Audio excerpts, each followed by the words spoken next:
Hola, ¿qué tal? Buen día. Bienvenidos a su primer módulo de Incoterms prácticos o taller de Incoterms totalmente práctico, curso online.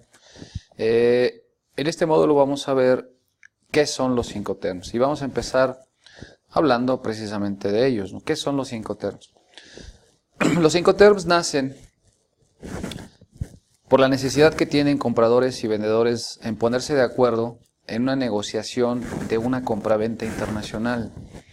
Es más sencillo, es más fácil ponernos de acuerdo diciendo o hablando el mismo lenguaje internacional para ponernos de acuerdo en dónde van a ser entregadas las mercancías, dónde las puedo recoger, dónde las puedo llevar, dónde las puedo entregar y sobre todo cuánto me cuestan en un lugar y cuánto me cuestan en otro.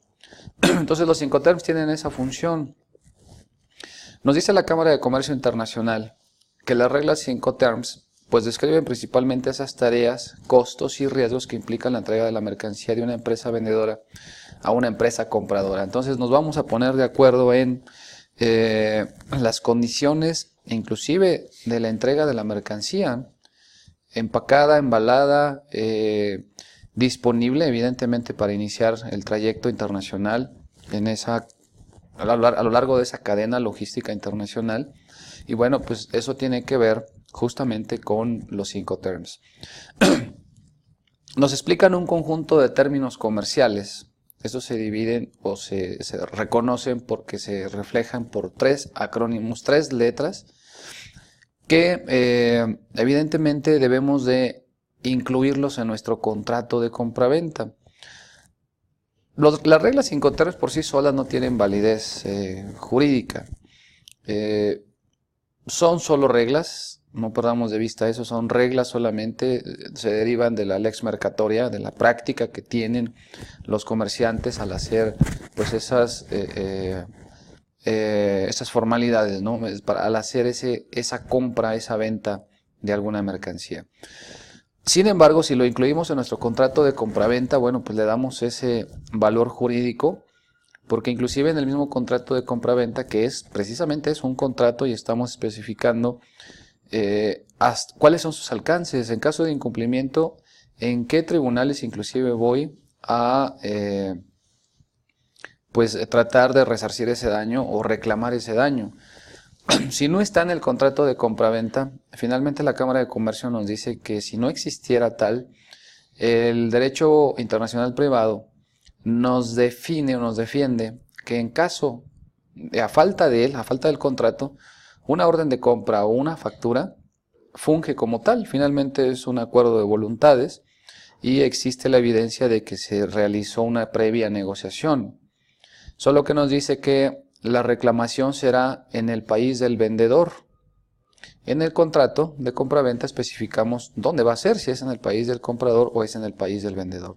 Esa sería la diferencia que nos encontraríamos a falta de un contrato de compraventa. Recomendación, hagan un contrato de compraventa y sería más formal o más formalizado finalmente el evento, es decir, pues esa negociación o ese contrato de compra, esa compraventa internacional. A falta de ello, decíamos, la factura o la lista de empaque, la orden de compra nos sirve siempre y cuando cumpla con esas especificaciones de las tres letras del Incoterm, coma, el domicilio completo, el domicilio específico, lo más preciso posible, donde se van a recoger las mercancías o donde se van a entregar las mercancías, y la leyenda Incoterms 2010. ¿Por qué? Porque si no ponemos Incoterms 2010, podemos entender que estamos utilizando los Incoterms 2000. Porque los Incoterms 2000, recuerden que no fueron derogados. Se crean los 2010 y la Cámara de Comercio recomienda que se utilicen los nuevos. Esa es la idea, de que utilicemos los nuevos Incoterms. Y que para el 2020, que tengamos los Incoterms 2020, bueno, pues utilicemos los 2020. Sin embargo, si ustedes en su contrato de compraventa especifican o el contrato fue firmado hace más de 10 años y lo firmaron al amparo de los Incoterms 2000, pues lo pueden seguir utilizando con sus clientes o con sus proveedores, siempre y cuando especifiquen la leyenda Incoterms 2000 para que todos entendamos y sepamos a qué nos estamos refiriendo, ¿no? Los Incoterms nacen de la International Commerce Terms, finalmente es un enunciado en inglés, y en español pues los traducimos como términos de comercio internacional. Se compone de 11 que anteriormente, pues como ustedes saben, Incoterms 2000 pues se componía de 13. En los Incoterms 2010, que fueron publicados el 1 de enero del 2011, finalmente entraron el 1 de enero del 2011 en vigor, nace de la publicación del 16 de septiembre del año 2010, cuando la Cámara de Comercio pues los emite. De esos 13 se eliminan evidentemente 2 y se crean 2, que es el Delivered at Terminal, y bueno, el otro es el DAP, ¿no? Vamos a ver más adelante cuáles son los que se eliminaron, los 13 que se componían y bueno, los que tenemos actualmente, que son los 11 que nos interesan y que son los que nosotros estamos buscando, pues que podamos entender y manejar de una forma más precisa. Nacen los Incoterms, decíamos, de una práctica comercial donde empresarios pues se reúnen en la Cámara de Comercio y tienen la intención de crear ese lenguaje mundial en el cual todos nos podamos poner de acuerdo en los puntos de entrega de la mercancía, en determinar los riesgos de esa transmisión o la transmisión del riesgo que conocemos, donde el comprador deja de tener la responsabilidad de esas mercancías y en ese momento las asume pues el importador o el comprador. En 1936 nace la primera edición. Y bueno, pues posteriormente se han ido haciendo modificaciones. La primera modificación que tuvimos fue en 1967. Luego en el 76 tuvimos otra. En el 80 tuvimos otra. En el 90 y en el año 2000. Hasta llegar ahora con los Incoterms 2010, que decíamos entraron en vigor el 1 de enero del año 2011. Y en teoría deben de estar en vigencia hasta el 31 de diciembre del 2020. Entonces estamos en espera ahorita de los nuevos cambios, que ya se empiezan a hablar de cuáles van a ser esos. Ya lo estamos platicando en otro curso o en otro momento. ¿Dónde encontramos a estos Incoterms? Bueno, pues en la publicación 715 de la Cámara de Comercio Internacional se publicó la versión o la edición inglés-francés. Posteriormente se hizo la edición español-inglés, que el Comité Español de la Cámara de Comercio Internacional, bueno, pues elaboró, se llevó a efecto en colaboración con los comités iberoamericanos y que, bueno, pues es la versión oficial para nosotros, que tiene validez igual que la versión original en francés-inglés. Entonces recuerden, cada 10 años lo estamos modificando y se están finalmente pues cambiando. Esta finalidad o la finalidad de los Incoterms, decíamos, es en el sentido de ponernos de acuerdo compradores y vendedores en los puntos de entrega y en la división de los costos que implica el movimiento de esas mercancías a lo largo de la cadena internacional. De esta manera pues encontramos los que ustedes conocen y empezamos con el Ex-Works. Y Ex-Works es el primer Incoterm en el cual la mercancía pues es entregada en las bodegas o en el punto de origen donde se localizan las mercancías antes de iniciar el proceso de la cadena logística internacional. Entonces, si yo soy el vendedor y estoy vendiendo bajo el Incoterm Ex-Works, pues yo voy a entregar la mercancía seguramente en mi fábrica o en mi bodega o en mi centro de distribución, donde yo tengo las mercancías y las pongo a disposición pues del comprador. El comprador tendrá entonces que venir a recoger las mercancías hasta el punto donde yo se las estoy entregando. Ahí estoy haciendo algo muy importante que se conoce como la transmisión del riesgo. En ese punto yo, vendedor, estoy transmitiendo el riesgo y se la estoy otorgando en ese momento al comprador, y lo que le pase a las mercancías ahí, inclusive siendo en mi propia bodega, en mi propio almacén, en mi propia fábrica, si se llegan a dañar, si se llegan por alguna razón les pasa algo, ya no es mi responsabilidad terminó al momento que le notifiqué al comprador que las mercancías ya estaban a su disposición. Esto se comenta, digo, no es la finalidad es hacer negocios y bueno, pues colaborar con mi comprador para que finalmente tengamos negocios duraderos.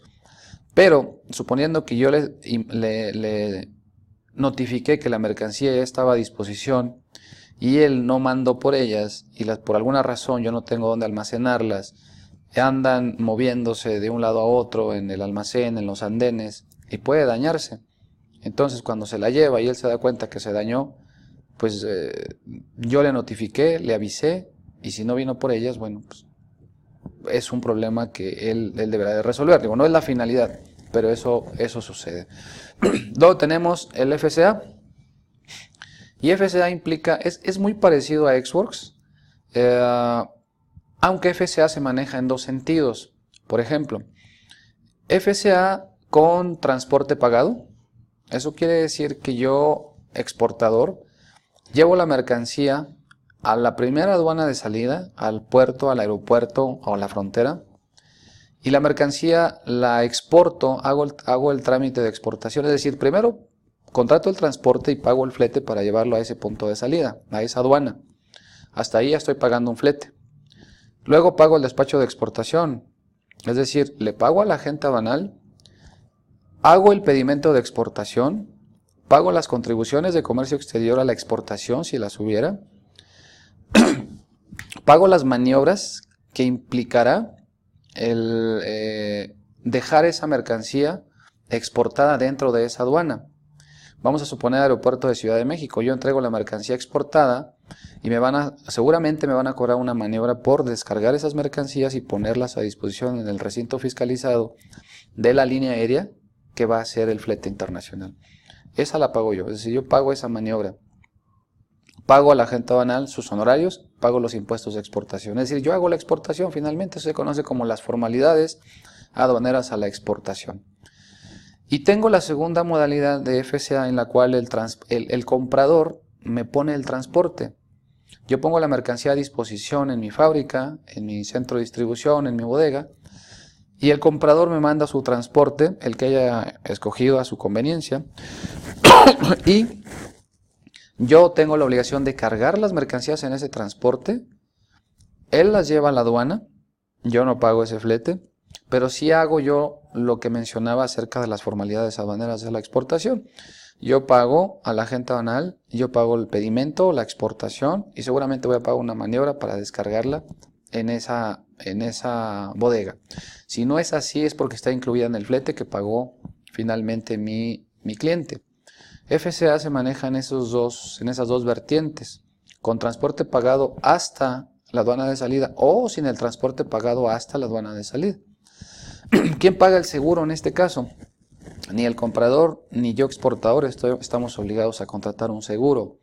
Eso ya depende de la práctica que tengamos cada quien y del riesgo, o que no tengamos la intención de correr ningún riesgo ninguno de los dos y a lo mejor la queremos asegurar. Yo la quiero asegurar hasta el punto de salida, hasta la aduana de salida, por aquello de la inseguridad. Algo le puede pasar y el riesgo sigue siendo mío hasta que le entregue yo en la aduana de salida exportado, siempre y cuando yo haya pagado el transporte. Si no lo estoy pagando yo, entonces el riesgo corre. La transmisión del riesgo se da cuando yo le cargo las mercancías. Luego tenemos FAS.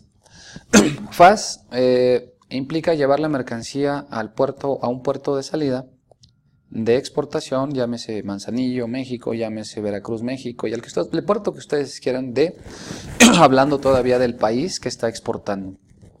En FAS implica que yo entrego la mercancía exportada con transporte pagado hasta ese puerto, puesta a disposición del comprador al costado del barco, y en ese momento él las puede tomar para iniciar el tránsito internacional. Muy parecido a FCA, muy similar, solo que FCA implica una maniobra un poquito más que FCA. Aquí ya implica llevar la mercancía y ponerla a disposición del transporte para que sea cargada al barco. Existe después de FCA el FOB, y FOB, Free On Board, también es marítimo, y vamos a mandar la mercancía igual que FAS, pero solo que no vamos a ponerla a disposición al costado del barco, es decir, en el muelle, sino ya arriba del barco, cargada y trincada, amarrada ya para que inicie el viaje. ¿Qué implica eso? Bueno, pues implica una maniobra de subirla al barco. Entonces en FOB yo pago toda la maniobra. Pago la exportación y los impuestos que yo implique. Le pago a la agente aduanal que va a hacer la exportación. Y voy a pagar una maniobra por ingresarla al puerto, por resguardarla si es el caso. Y después de eso llevarla al barco y subirla. Y ponerla ya encima, es decir, ya lista para que inicie el viaje. Se hace la aclaración porque anteriormente en los Incoterms 2000 decía que solamente cruzando la borda y entonces ya en ese momento la responsabilidad o el riesgo se transmitía al comprador. Bueno, Incoterms 2010 dice no, termina el riesgo tuyo exportador hasta que la mercancía, hasta que el contenedor ya está trincado, hasta que ya está amarrado ya para irse, ¿no? Luego tenemos la letra C o los Incoterms que inician con la letra C. De ahí encontramos a CPT, CFR, CIF y CIP. En este caso, CPT se utiliza para transporte multimodal, no lo vamos a utilizar en transporte marítimo.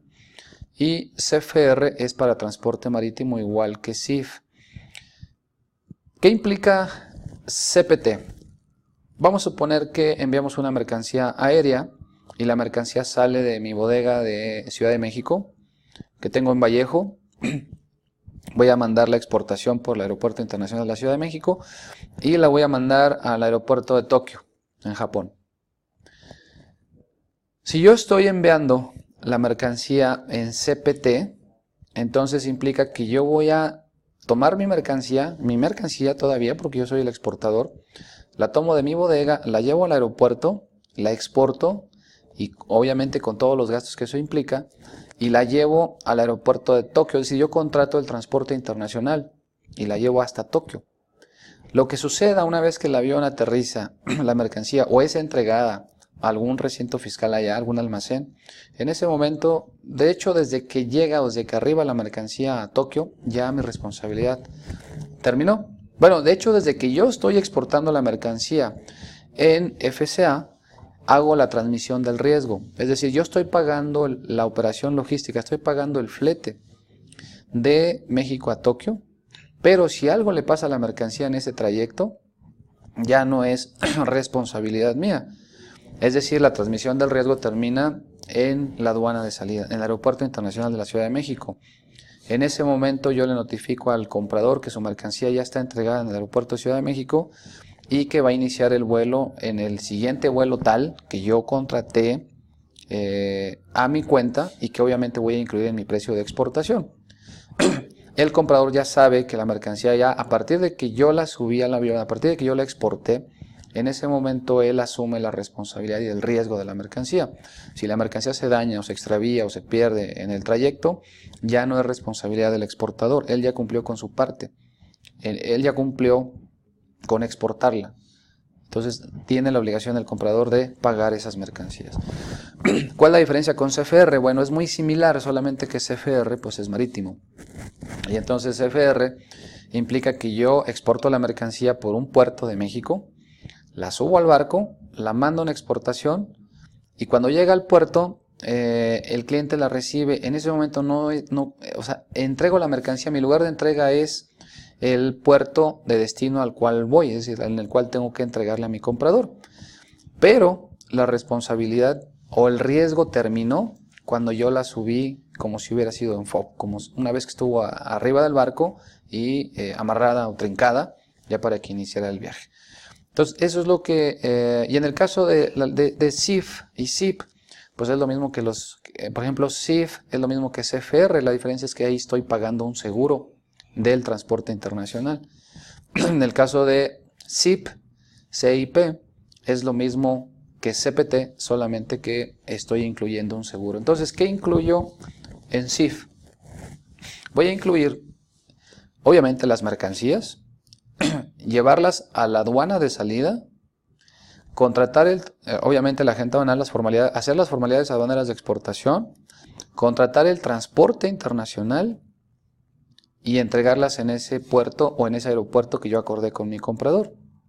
La diferencia, decíamos, entre CFR, CPT SIP y SIF es el seguro, que ahí incluyo un seguro adicional y ese seguro va en función pues del riesgo que yo no quiero correr y que voy seguramente a ponerle y me va a pedir mi cliente que le ponga un seguro para que las mercancías pues lleguen bien a destino. Y si no llegaran, pues que tenga la seguridad de que va a ser pagada o le van a pagar esas mercancías. Vamos a ver seguros un poco más adelante, ahí vamos a tocar ese tema.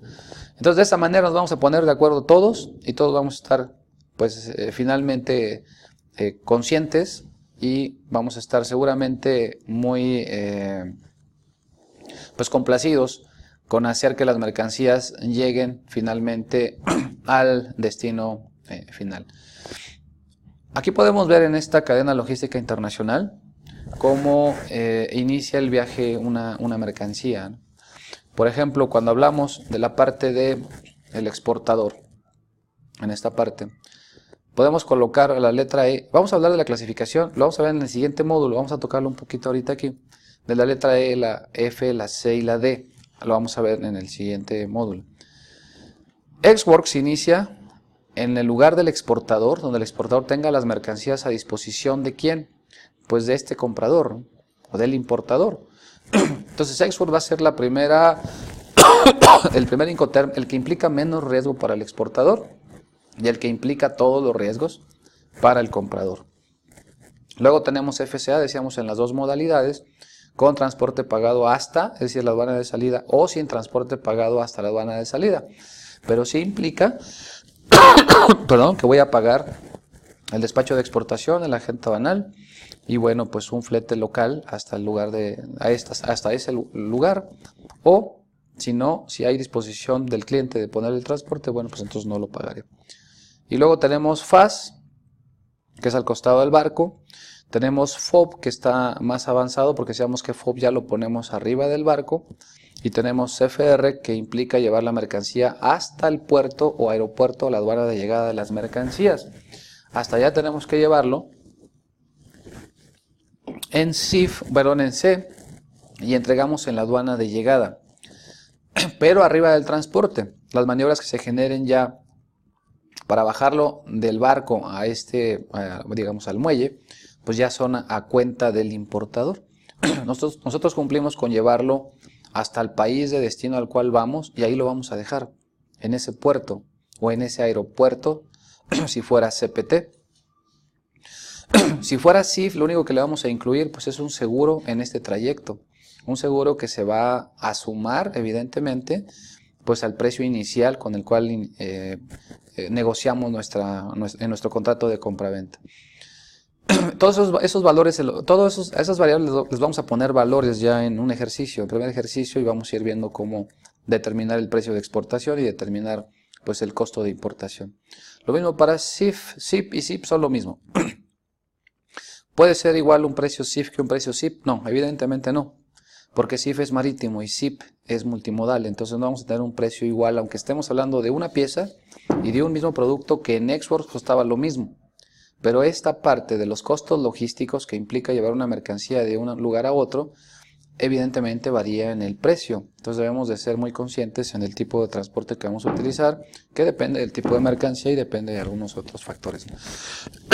DAT implica que vamos a entregar la mercancía descargada, pero dentro todavía de una aduana, en una terminal. Generalmente lo utilizamos en transporte marítimo. Digo, principalmente porque las terminales están dentro de los puertos, aunque también tenemos algunas terminales en lugares fronterizos, ¿no? Entonces vamos a utilizar ferrocarril, lo vamos a utilizar, generalmente es eso. Y luego tenemos DAP, que es puerta a puerta, y luego tenemos DDP. Entonces los dos son iguales puerta a puerta, solo que uno de ellos, que es el DDP, implica todo pagado, y DAP no voy a pagar ninguna de estas formalidades a la importación. Ya lo veremos más adelante. Hasta aquí detenemos este módulo y bueno, pues vamos con el siguiente. Muchísimas gracias por su atención.